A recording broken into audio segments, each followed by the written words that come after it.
ত্রিপুরায় রহস্যময় ডিভাইস উদ্ধার, গ্রামে চাঞ্চল্য, তদন্তে নেমেছে পুলিশ। ত্রিপুরা দক্ষিণ জেলার শান্তিরবাজার মহকুমার দেবীপুর এডিসি ভিলেজে অজানা এক বেলুন সহ ডিভাইস পড়ে থাকায় আতঙ্ক ছড়ালো গ্রামে।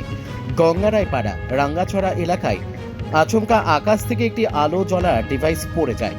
তৎক্ষণাৎ খবর দেওয়া হয় শান্তিরবাজার থানায়। পুলিশ এসে তা উদ্ধার করে থানায় নিয়ে যায়। ওসি রাজু দত্ত জানান, প্রাথমিকভাবে এটি মালয়েশিয়ার তৈরি ওয়েদার মনিটরিং ডিভাইস বলে মনে হচ্ছে, যদিও উৎস নির্দিষ্ট করা যায়নি।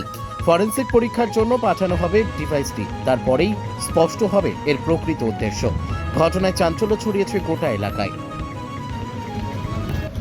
আমাদের কাছে একটা খবর আসে যে গঙ্গারাই রাঙ্গাছড়া দেবীপুর গ্রাম পঞ্চায়েতের আন্ডারে একটা বেলুনের মতো একটা কি জিনিস একটা পড়ে রয়েছে, সঙ্গে একটা বাতি জ্বলছে। হ্যাঁ, ডিভাইস মানে বাতি জ্বলছে এরকম। তো অ্যাকর্ডিংলি আমরা তো স্টাফ যাই, এখানে যাওয়ার পরে এটাকে ডিভাইসটাকে অফ করে এটাকে সিজ করে আমরা নিয়ে আসি। তো ডিভাইসটার মধ্যে লেখা আছে যে মালয়েশিয়া মেট্রোলজি। বাকিটা এখন আমরা এটা ফরেনসিকে পাঠাবো, এক্সামাইনের পরে বাকিটা বলা যাবে। রাজ্যে আর কোনো জায়গায় এরকম পাওয়া গেছে? এবার শোনা গেছে, কিন্তু এক্সাক্ট আমরা জানা নাই। লোকমুখে শুনছি যে আমরা এদিকে অন্যদিকেও পাওয়া গেছে, কিন্তু এক্সাক্ট আমরা জানি না। কি হতে পারে প্রাথমিকভাবে আপনি কি অনুমান করছেন?